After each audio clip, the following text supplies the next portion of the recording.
रेभेन्सा भली विश्वविद्यालय रे सरकारी पांठी विनियोग करि पारु नहंती कर्तृपक्ष विश्वविद्यालय भित्तिभूमिर विकास पई सरकार देइथिबा 17 कोटी टंका इतिमध्ये विनियोग न हेबारु फेरी जाइछि। विश्वविद्यालयर पाठागार, श्रेणीगृह और छात्रावास, छात्री निवास भित्तिभूमि अत्यंत खराब स्थिति में रहिथिबा बेले भित्तिभूमि सजाड़िबाकू आसीथिबा टंका फेरीजिबाकू नै अध्यापक माने असंतोष प्रकाश करिसेंति। आज अध्यापक माने रेभेन्सा कर्तृपक्षक एभली अपारगता प्रतिवाद रे आंदोलन आरंभ करिसेंति। रेभेन्सा विश्वविद्यालयर भित्तिभूमि विकास पई आसीथिबा टंका फेरी जाउछि। 2018 मसीहारू रेभेन्सा विश्वविद्यालयर भित्तिभूमि विकास पई आसीथिबा 17 कोटी टंका फेरी जाइथिबा अभियोग करिसेंति अध्यापक अध्यापिका। रेभेन्सा विश्वविद्यालयर भित्तिभूमि दिनकू दिन जराजीर्ण हेउथिबा बेले भित्तिभूमि विकास पई सरकार देउथिबा टंका कर्तृपक्ष विनियोग करि न पारिबा दुर्भाग्यजनक बोली आंदोलनरत अध्यापक माने मत रखिछन्ति। रेभेन्सार कनिका पाठागार जहा राज्यर दिने गर्व एवं गौरव बोली जनाशुना थिला ताहा एबे बही अभावरू जराजीर्ण अवस्था पड़ी रही। सेहीपरि छात्रावास, छात्री निवास अवस्था मध्य जराजीर्ण होई पड़िछि।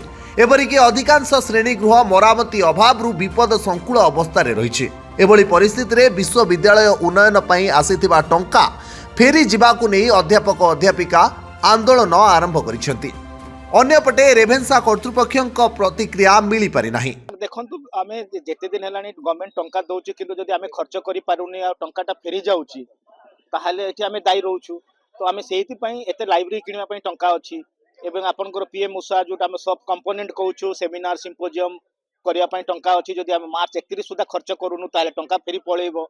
एबे आपण मान देखिथिबे, आपण मान निजे पब्लिश करथिले हमर 17 कोटी टंका फेरी जाइछि। तो टंका फेरी जाउछि काई जेतले कहउछु आमे काम हेई पारुनी तो टंका आमे काई फेरुछि। आज गोटिए दिनर आज धारणा रखिछु। तेबे आमे कहि दबाकू चाहूछु जे अथॉरिटी बुझंतु एवं ए समाधान करंतु। हमर धारणा लंबा करिवार कोनोसी माने ये नाही। कथाटा होची जे पिलांकर डेवलपमेंट एवं शिक्षा पई समस्त सुविधा सुजोग जोगेई दबाटा अथॉरिटीर काम से सेटा करंतु। कटकरू विश्वजित नायकଙ୍କ रिपोर्ट, धरित्री लाइव।